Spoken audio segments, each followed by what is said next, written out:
What's up, everyone? Welcome to this week's Redskins Rundown. I'm going to call it COVID week because we had over 30 players out. I think it was something like 22 had COVID, and then we had like eight players injured. So going into this game, I don't think anyone expected to win.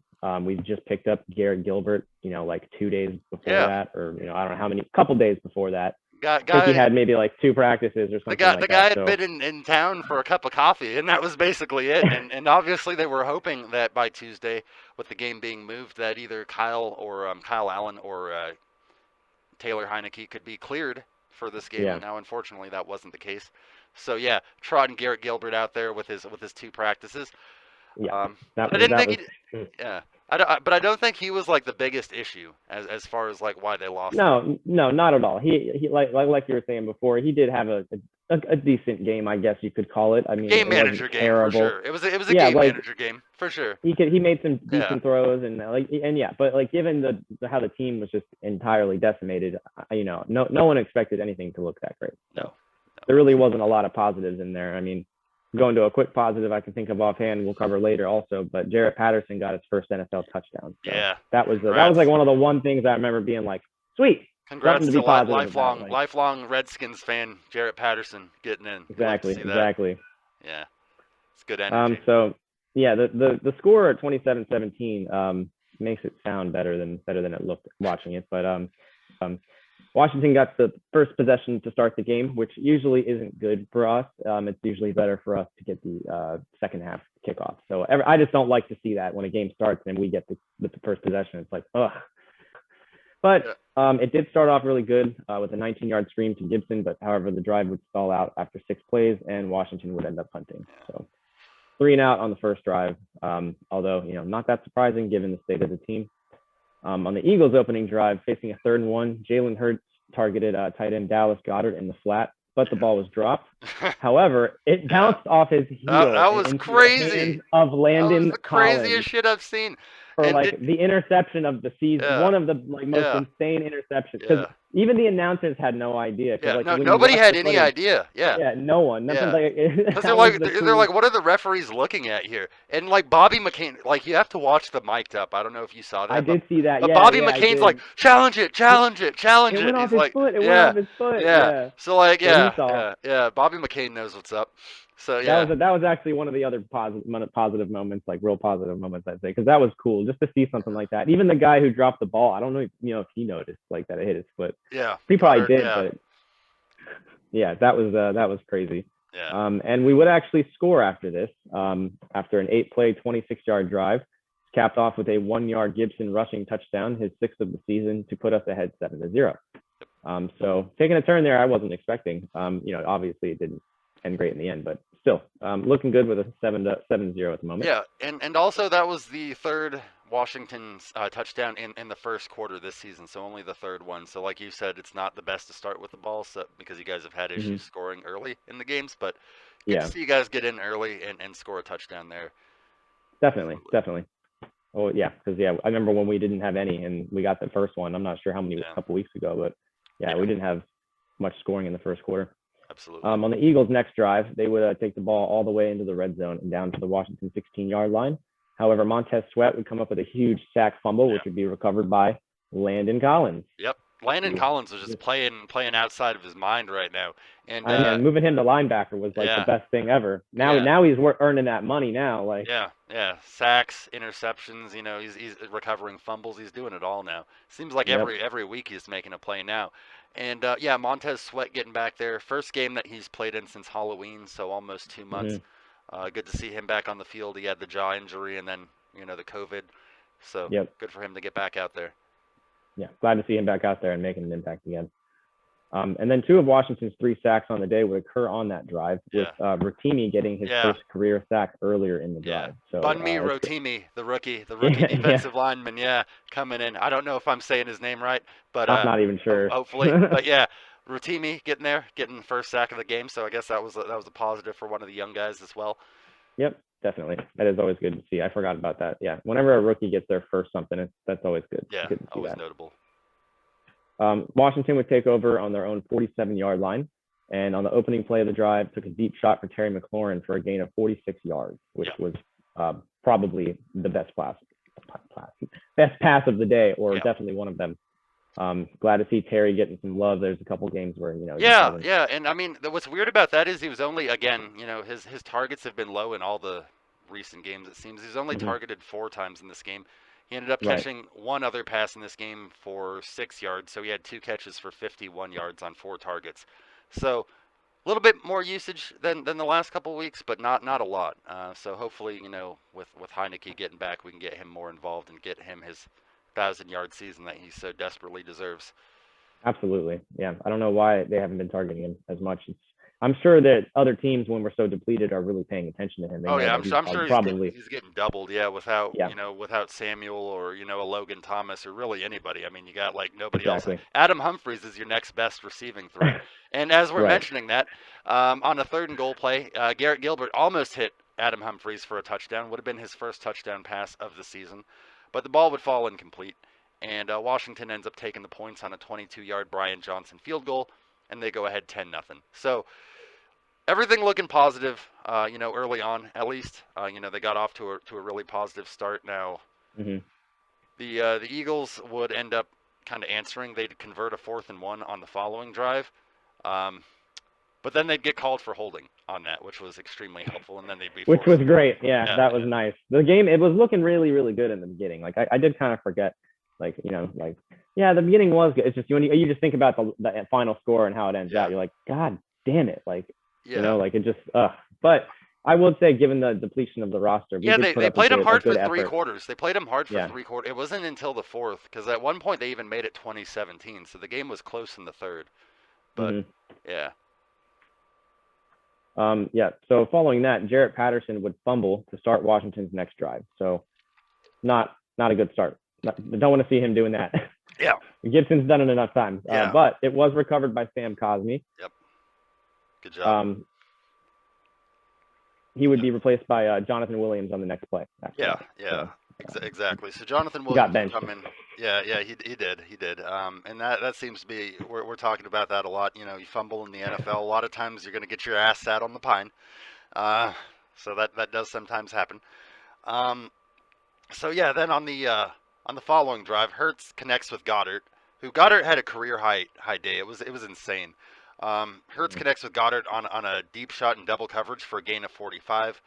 Eagles managed to get it all the way inside the Washington 5, but on a 3rd and goal, looking for Devonta Smith, their rookie wide receiver, they end up having an incomplete pass, and they end up having to add a field goal, which from Jake Elliott, the Eagles kicker, to make the game 10-3.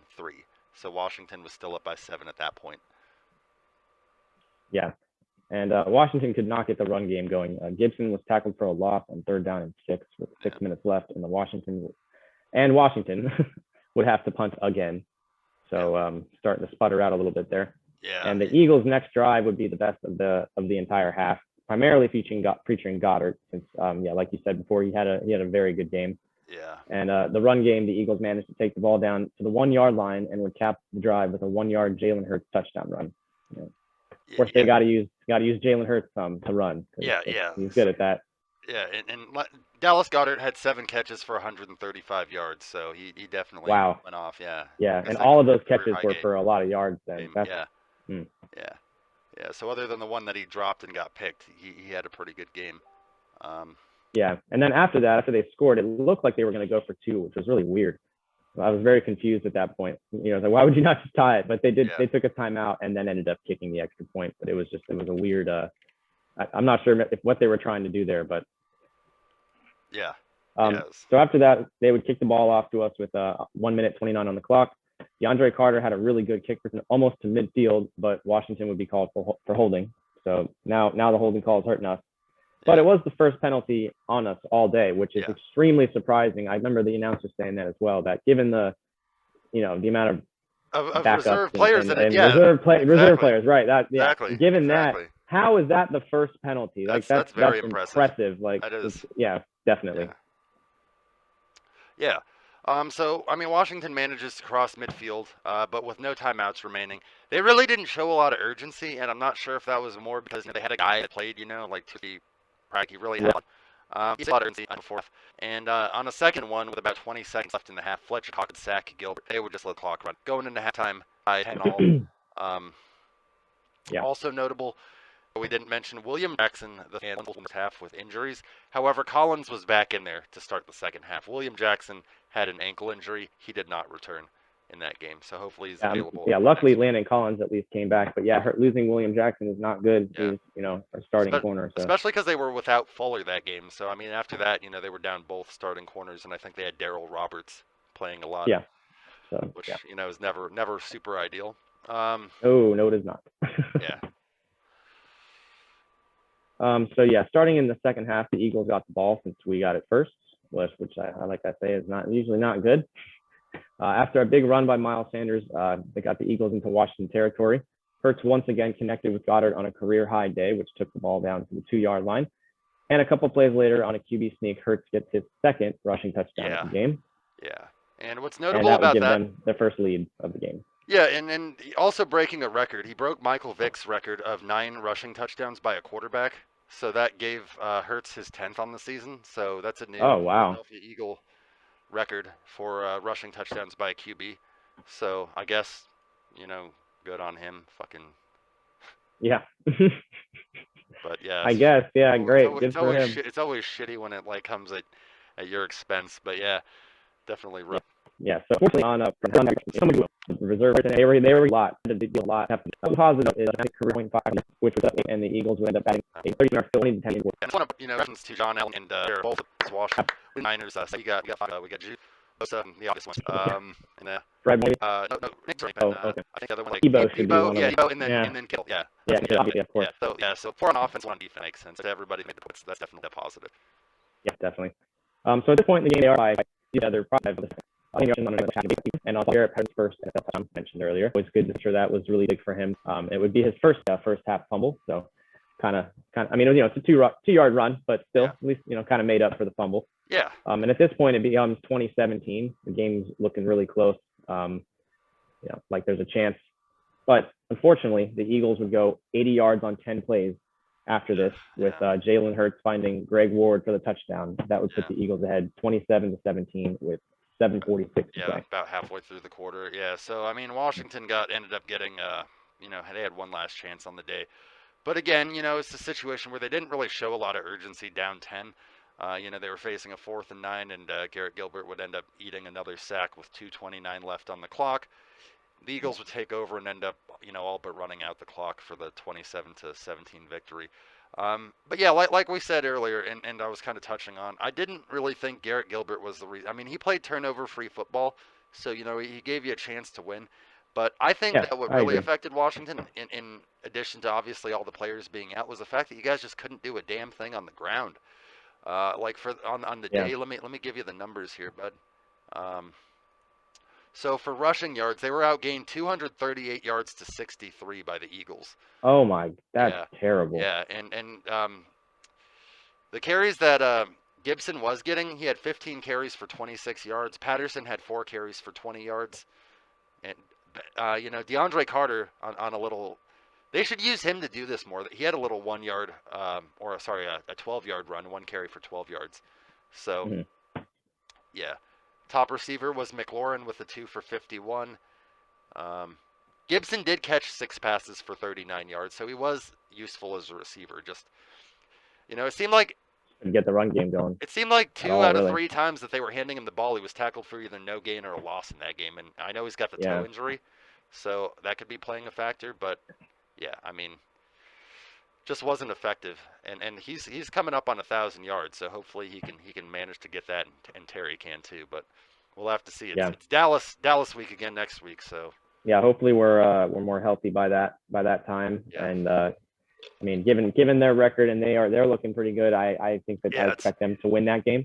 But you never know, anything can happen. We'll see. Maybe we'll have Heineke back by then, hopefully. So hopefully. We'll see how it goes. But I mean, the season's looking rough at this point with the COVID and the injuries. I mean, I don't know. It's getting hard, but we will see how it goes. Yeah.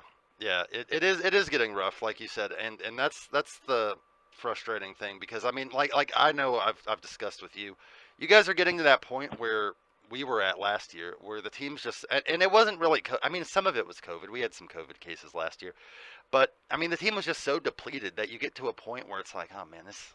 How the hell are you even Yeah, going to make yeah, this competitive? Like, exactly, what are you exactly. going to do? What are you going to do? But like I said, there's still things to be positive about. I mean, still got a chance. You guys are still mathematically alive in the playoff race.